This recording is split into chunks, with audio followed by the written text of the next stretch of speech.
এই রায় যেন বিলম্ব না হয়ে যথাযথভাবে বাস্তবায়ন হয়। একজন সম্মানিত শিক্ষক বুয়েটের বলে গেছেন যে মত পার্থক্য থাকা ভালো, কিন্তু কিছু জায়গায় আমাদেরকে ঐক্যমতে আসতে হবে। এটাকে আমরা ডিপলি অনার করি, ফিল করি এবং এর জন্য আমরা চেষ্টা করি।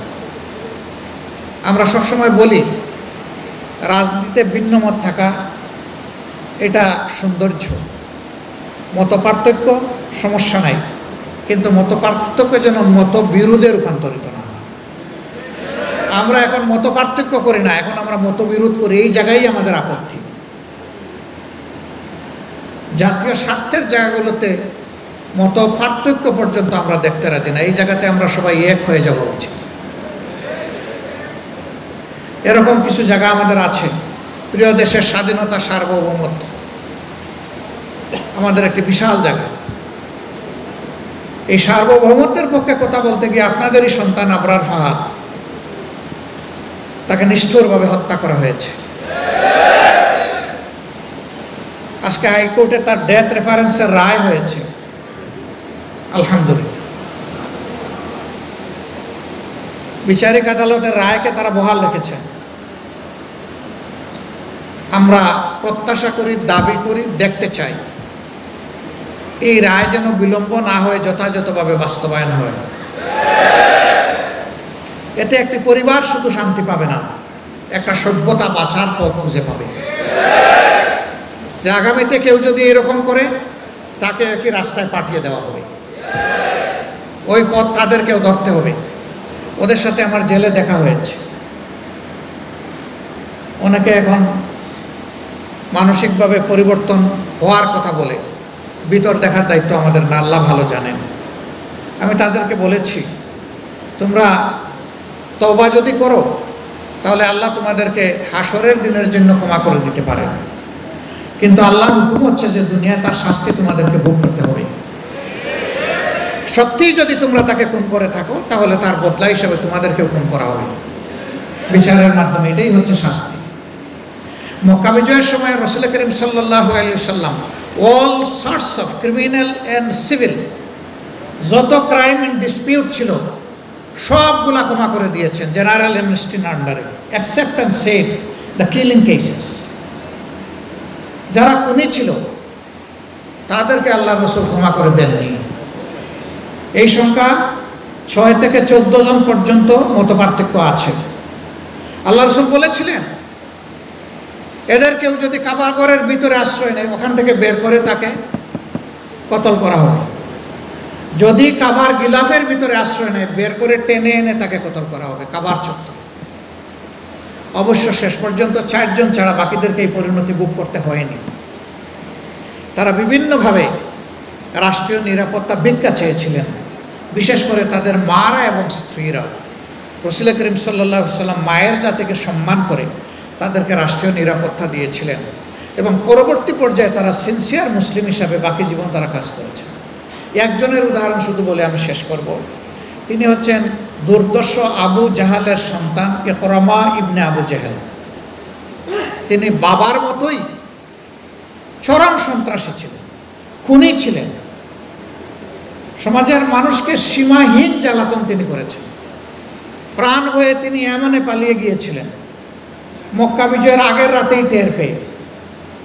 বিজয়ের পরে তার স্ত্রী এসে যখন ঈমান নিলেন বললেন, হে আল্লাহ রাসূল, বদরের যুদ্ধে আমার শ্বশুর ফিনিশ, আমার স্বামী দুরাচার, প্রাণ ভয়ে পালিয়ে গিয়েছে সেই ইয়ামানে।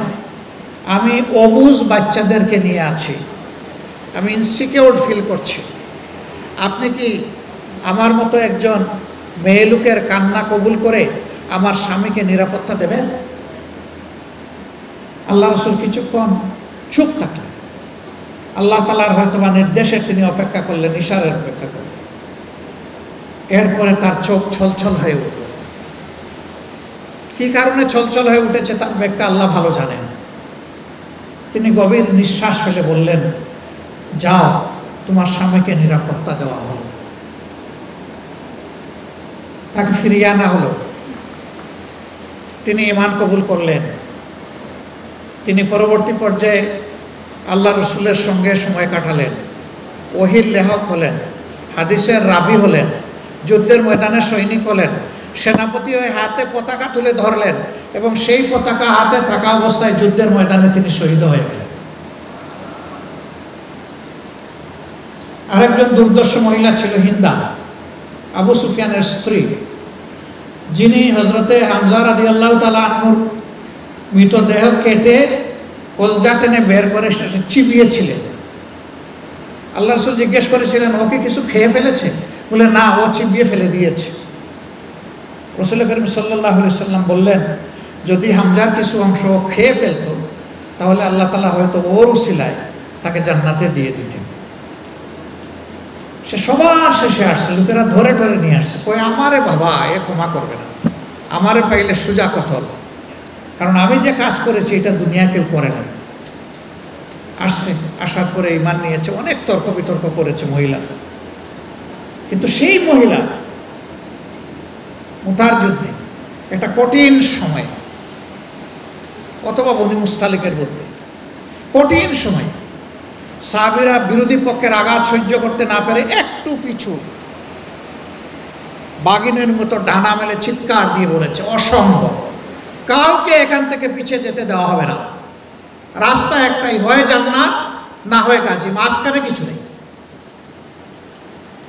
মুসলমানরা কাউকে পিঠ দেখাতে পারবে না।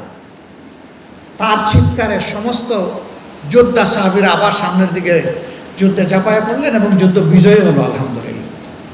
কাকে কিভাবে আল্লাহ কবুল করবেন আল্লাহ ভালো জানে, কিন্তু খুনিদেরকে মাফ করার কোনো এখতিয়ার আমাদের নেই।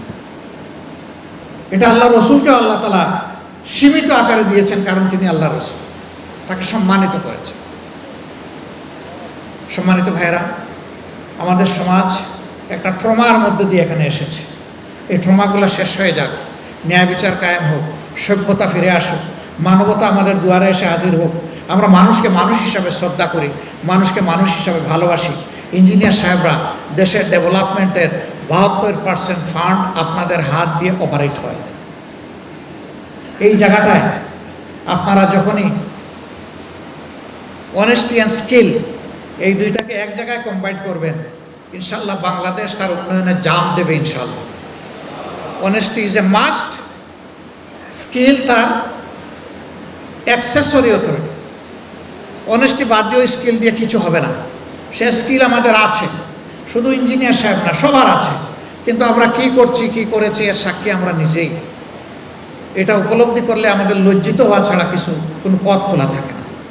আল্লাহ রাব্বুল আলামিন আগামীর একটা মানবিক বাংলাদেশ আমাদেরকে মিলেমিশে একাকার হয়ে গড়ার তৌফিক দান করুন। প্রতিহিংসার কবর রচনা হোক এবং মানবিকতার বিকাশ সাধন হোক, বিজয় হোক।